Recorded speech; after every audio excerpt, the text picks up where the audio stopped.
جارهم قلبت ظاهر ما فيهم فبدأت شخصا آخر كي أتفاخر وظننت أنا أني بذلك هزت غنى فوجدت أني خاسر فتلك مظاهر.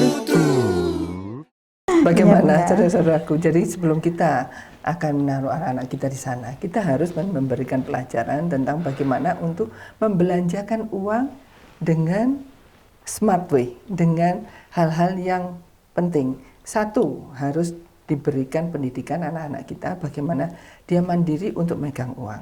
Kedua, dia harus memilah-milah kepentingan apa yang prioritas untuk mereka keluarkan.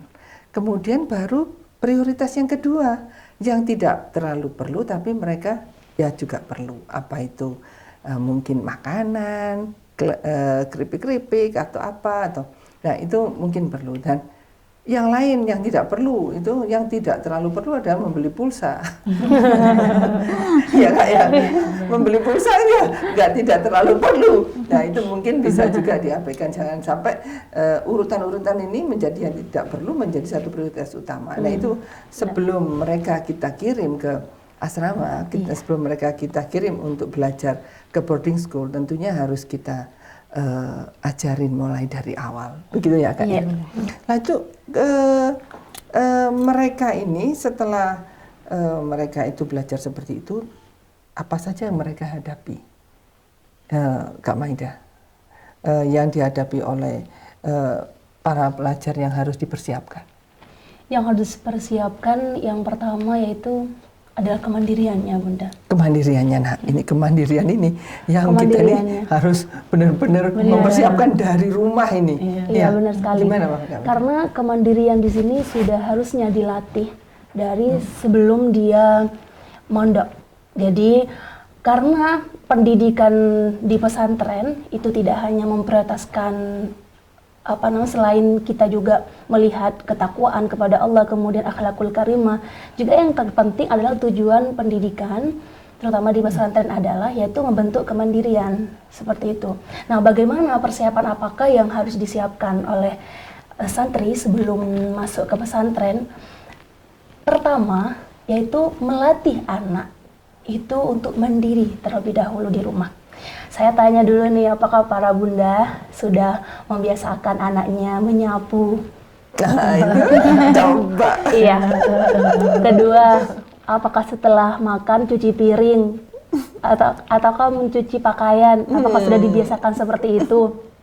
Nah, itu semua dilakukan di pesantren.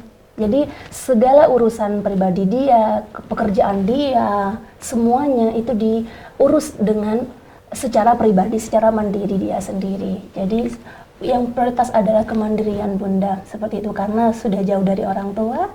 Nanti kalau kita tidak memberikan bekal latihan seperti itu, kemudian siapa yang akan melaksanakan? Tapi Kak Maida gimana ya kalau kalau mandiri tapi terus kalau mereka mengerjakan semuanya kapan belajarnya?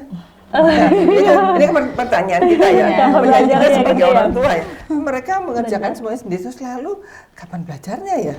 Itu di manajemen waktunya Bunda.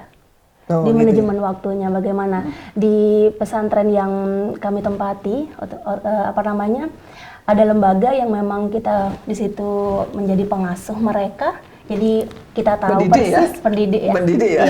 Kita dulu pendidik ya. Kita jangan sampai salah mengartikan beliau-beliau ini adalah pendidik di asrama. Jangan sampai kita itu beranggapan mereka menjadi pengasuh. Pengasuh itu babysitter ya. Iya, bukan pendidik ya.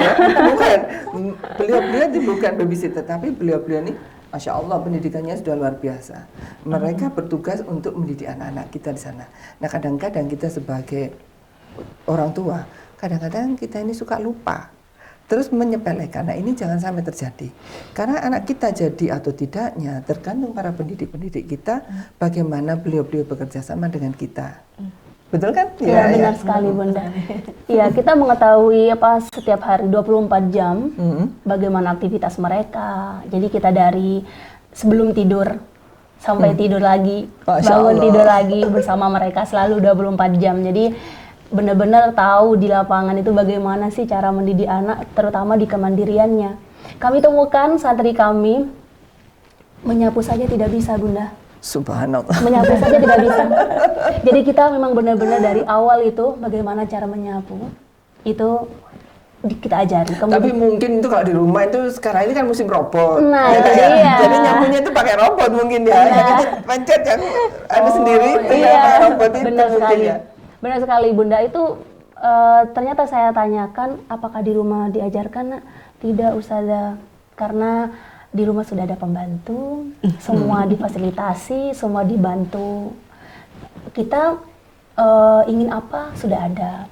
Kita nggak pernah usaha, Ustazah. Kita nggak pernah susah. Kita tidak pernah repot untuk itu semua. Jadi kita langsung ada begitu. Jadi Masya Allah. sulit Alhamdulillah kalau misalnya kita selalu ada di atas terus dan tidak pernah ada di bawah. Tetapi kita harus selalu ingat bahwa semuanya itu berputar. Ada malam, ada siang, ya kan? Ada pagi. Jadi semuanya itu berputar. Alangkah baiknya apabila kita menjadi orang tua, kita harus selalu mengajari anak kita untuk hal-hal yang sekecil apapun. Walaupun kita ada di atas dan insya Allah kita tidak akan pernah di bawah ya. Wah, ya kan? Insya Allah ya. Tetapi di dunia ini kan tidak selalu pagi hari terus ya. Makanya Allah itu menciptakan mulai subuh sampai isya ya. Itu sudah menjadi hukum alam. Akan baiknya kita selalu juga mengajari anak-anak mulai dari hal-hal yang kecil, nyapu. Tapi bukan berarti mereka itu nanti hidupnya harus menyapu. Benar sekali. Bukan seperti itu. Tetapi untuk kemandirian mereka. Melatih mereka, benar. Dan alhamdulillahnya Bunda, anak ini 3 tahun di sekolah kami, kemudian bisa mengatur kemandiriannya sendiri. Masya Allah. Karena sudah sering kami arahkan, kemudian kita selalu dampingi bagaimana kehidupannya dia. Jadi mengatur dari awal dia bangun tidur, doa, kemudian sholat tahajud, dan sekolah itu sudah ada jamnya seperti itu. Manajemen waktu dia sudah bisa mengatur sendiri. Sosial pun demikian, karena satu kamar itu harus ada piketnya, solidaritasnya ada gitu. Jadi ada ketua kamarnya juga yang mengatur piket kemandirian di situ. Ini milik siapa? Ini milik siapa? Itu leadershipnya muncul. Kemudian kemandiriannya, oh iya saya menyapu. Apakah sudah bersih? Dan sebagainya. Batasan bersih seperti apa? Barang-barangnya seringkali tidak merasa kepemilikan. Artinya uang misalkan 10.000 saja. Itu sudah tidak ada artinya bagi mereka. Milik-milik barang yang lain, pakaian, kerudung, itu sudah tidak ada arti bagi mereka. Nah, bagaimana menghadapi yang seperti ini? Bagaimana agar supaya mereka itu merasa bahwa itu ada menjadi kepemilikan bagi dia? Nah, itu kita latih, Bunda. Kita latih Ustaz, Kak Maida, aku nggak mengerti. Kerudung itu mereka merasa itu bukan miliknya gimana? Padahal itu kerudungnya. Jadi merasa gengsi. Merasa gengsi karena sudah barangkali itu sudah, misalkan ada di yang kami temukan itu ada di gudang lama 1 minggu padahal waktu itu kemudian dia sudah tidak mengakui lagi karena sudah gengsi, karena sudah banyak yang tanya, kemudian tidak ada jawaban dan dia gengsi, saya bisa beli lagi kok, seperti itu. Berarti saya disedekahkan gitu. Kita berikan kepada saudara-saudara kita yang memerlukan ya kan? Maka tapi di situ itu menjadi problematika, Bunda, meskipun itu hal yang sepele, tapi kita kemudian duduk bersama, kami arahkan semua. Hal kecil pun itu milik kita. Kita bertanggung jawab karena ini amanah dari Allah. Iya, betul. Ya, meskipun itu nilainya seberapa, tapi kita harus menjaganya. Nah, dari itu kemudian muncul kesadaran dan sebagainya. Kemudian banyak beberapa arahan yang kami selalu arahkan setiap hari mereka. Alhamdulillah mereka muncul rasa kepemilikan atas barang yang mereka miliki, kemudian kemandiriannya, bersosialnya dengan teman, saling membantu dan sebagainya. Di situ akhirnya muncul seperti itu, Bunda. Jadi memang sangat sulit ya mau melatih kemandirian mereka yang memang notabene di situ memang anak yang memang dimanjakan sebelumnya, yang tidak pernah sulit, yang selalu ada sebelumnya.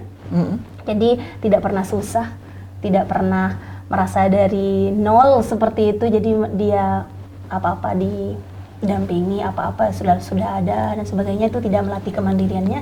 Nah, untuk menggali itu, untuk memulai itu sangat sulit sekali, Bunda.